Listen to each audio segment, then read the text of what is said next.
Assalamu alaikum. I feel very unfortunate that I'm not a participant in this gathering, rather treated as an outsider who comes and goes away. Because I always feel I'm part of the community. That's where my life is spent, and my work was shaped. My ideas were developed. I'll be missing out everything that you'll be talking about, which I'm very interested to hear and learn.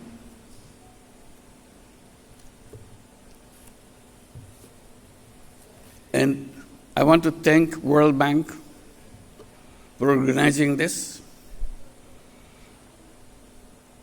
This was our responsibility to organize, but we failed. World Bank has to step in to make it happen. That way I feel very deprived, very frustrated that we couldn't do it. It was part of our plan, part of our responsibility in the past to organize this as a part of SARC. SARC is a word, is forgotten. That's a shame on us.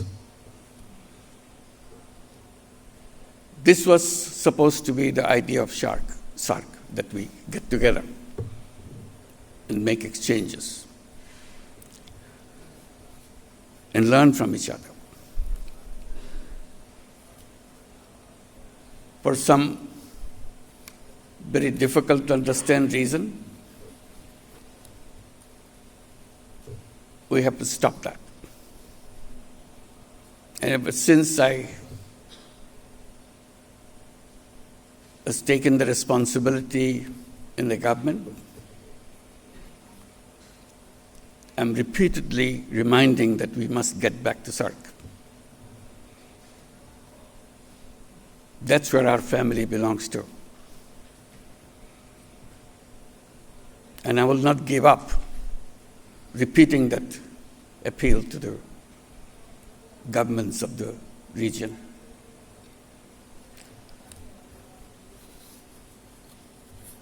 Today, I feel very excited that academics at the highest level could get together in Dhaka. It's important that this is Dhaka. I hope you will have a chance to kind of review the things that happened in Dhaka in the past few months. That will clarify what this university education is all about, or education as a whole is all about.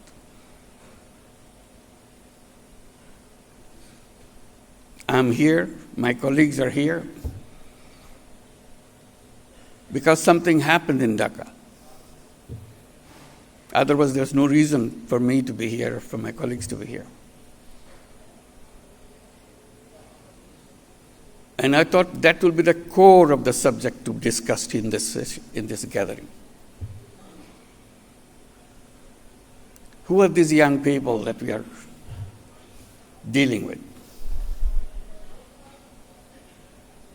They have their own mind.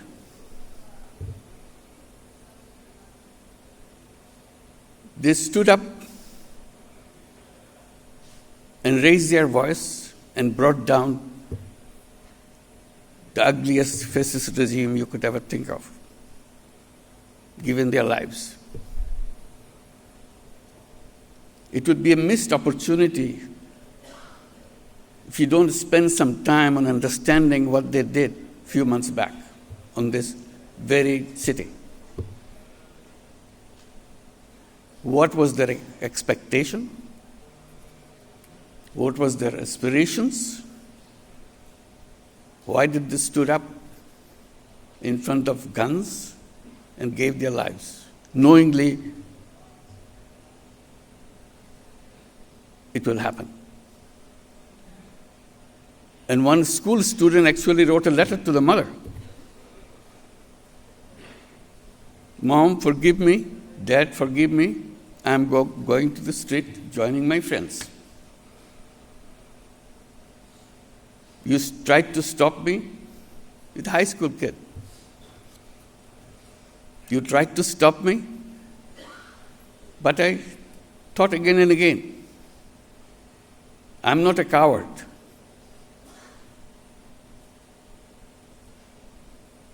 My friends are on the street, they are giving their lives. I cannot hide here sitting and hearing about that. So I'm leaving. Forgive me for that. If I don't come back, please forgive me. So it was not sudden outburst. It's very pre-planned things.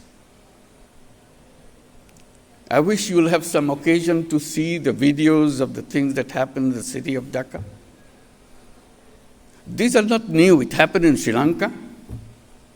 It just happened in Nepal.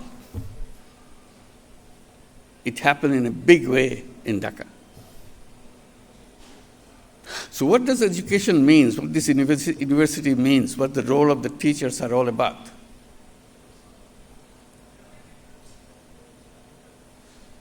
So they are the ones standing in front of the students trying to calm them down. Didn't listen. Gave their lives and made it happen. Now it's election time. The election is coming up on 12th of February. The uprising tore apart everything. They created their own charter, July Charter, to undo everything that we are stuck up with. So there will be referendum to adopt what the future constitution of Bangladesh should be like. Because they felt the root of all the trouble is the constitution. We can't go along with that institution. We didn't teach them in the classroom all those things. They were not taking courses on that. So where are we in the university? Who are we talking to? Today, they have formed their own political party. And very soon, on the 13th of February, they will be on the ballots. I'm sure some of them will get elected. They were in our classroom the other day. Now they are on the street, and then they are in the political party of their own. And if they get elected, someone may be the education minister. Tell us, the community of educators, what education is all about. What the university education would be like, what it should be. So it's a world of very different kind. So we have to pay attention to what's going on and what is coming up. Old ways of doing things is a self-destructing mechanism. We have to do it quickly, as they have done quickly. July, August, uprising. Now January, This was 24, this is 26. That's it. So this is one issue. I hope this will be taken up seriously in this gathering, in this discussion, where we are, what is being missed, how we can run and be in the front rather than falling behind. So that's the challenge of the day. It's not going away. It will show up again and again unless we fix us all the things that we pass on in the name of education. I hope you'll have a chance to invite some of those leaders to come and tell us why they moved from the classroom to the street. And what is their expectation? What is missing in the classroom? So there is no mismatch. Education on one side, young people on the other side. That's no good. So this is an appeal. See if you can look through the videos since you missed out the real happening, but only a few months back, right here on the street. And ask yourself, what does it mean to us as a whole region, not just one country? The other issues that I wanted to share, which I have been fondly pursuing as a lone voice, probably, that our education system is wrong. This is a simple point I was making, I keep making. Our education system is job-oriented education. In the back of our mind, that everything we do, we think, if you go through this, if a student goes through this courses, they'll be good enough to take a job. If he or she fails to take a job, we think it's failure on the part of the student, not us.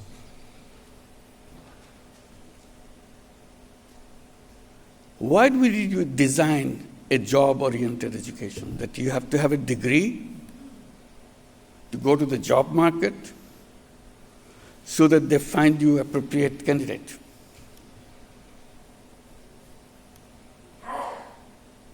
Is this the purpose of education? I'm sure you've gone through many times from a different perspective. How to adapt your syllabus and everything to be appropriate for the market, quote-unquote market. My position always has been, human beings are not born as slaves. Each human being is a free person. Job comes from the tradition of slavery. You slave for somebody. You don't like the job, but you do it because they pay you. That's slavery.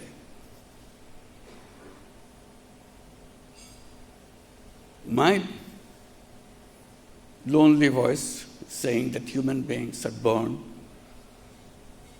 as a creative being. That's why we survived in this planet, as a creative being.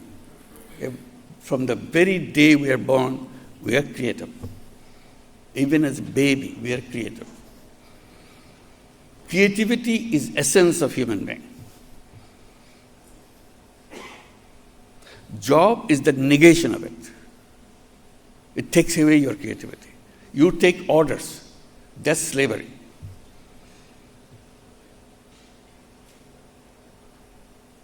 These young people who marched on the street, they refused to be slaves, refused to take orders. And that's where the conflict began. So what kind of education that you will be giving? This is a question I raise with you. You may dismiss it. You may pause for a while. But this is my point. Should we continue this education to create slaves? Turning creative being into slaves, that's a criminal job.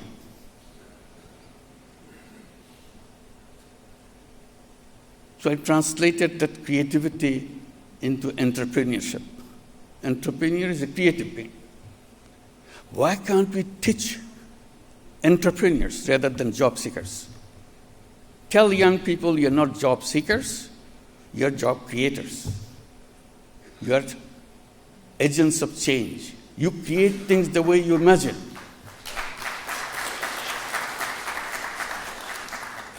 Imagination is the essence of human being. We discredit it. We say, no, not imagination. Be practical.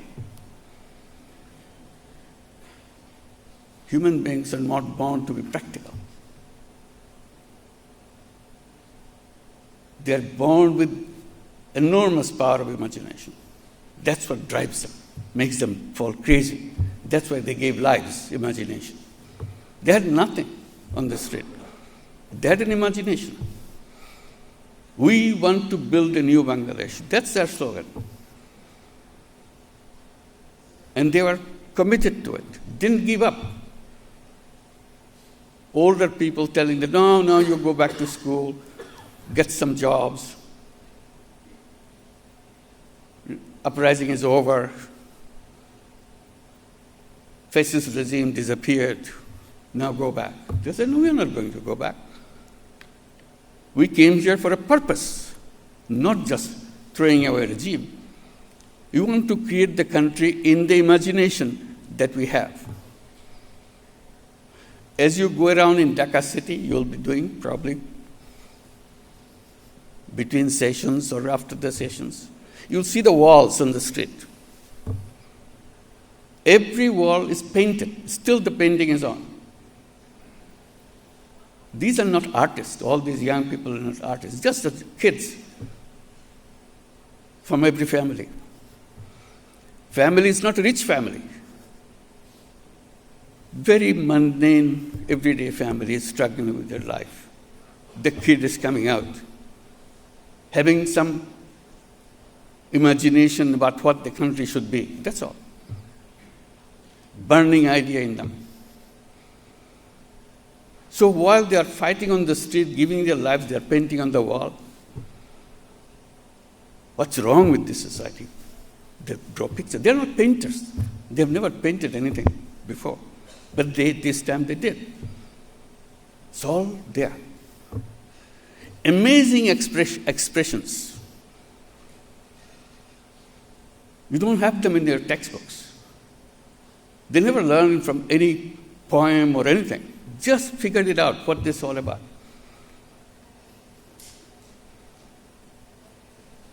Just, I remember one quickly. One writes, there's no substitute.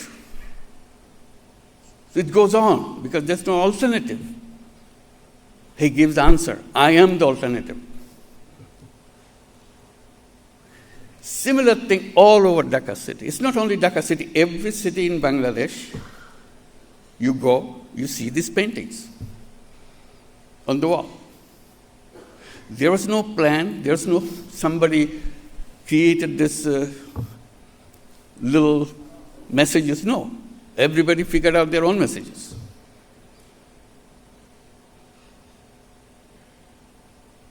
They just go to the little shop on the street, ask for money. Please give me some money. I want to buy some paint and some brush so that I can paint something on the wall. This is where the money came from. There was no planning authority designing who should do what, nothing. That is the inner creativity every single human being. So education right there on the street. But we refuse to learn. We go back to the books. We write, we learn how to write a good application for a job. That's the mismatch. I hope we could debate and discuss what education should be. Students have not raised that issue yet. They're so busy with the political issues. But someday they will raise that issue. What is education? Why are you teaching this? Who needs it? They will define what the education should be. And you should help them. Because we failed. We failed to help them grow up in their imagination. Make them imagine, make them go for it. Because that's what life is all about. Imagine and make it happen. I hope you'll have a chance to go through this from the videos or even inviting some of them. They will feel awkward because big professor sitting in front of students to listen. They may mumble. They're just like any other kid in your classroom. They're scared of their teachers. But because of the uprising, they may have hardened a little bit. I'm not talking about boys. I'm talking about both boys and girls. You listen to those girls who were pushed in the back of the home. Now they are leading the nation. Same girl. Not a different family. Same girl who are taught again and again, don't do this, don't do this. You're not supposed to do this. She's on the street, speaking out her mind. So you're in the right place and see what it means to our region. Our region is a one totality. It's not pieces that doesn't fit into the picture. It is a one whole picture. We work together. We learn from each other. We are a family. Politicians make them forget that. So we have to rediscover ourselves. Thank you. I'm very happy to be with you. Sorry for all this on-the-spot remarks. I hope it will mean something to you. Thank you very much.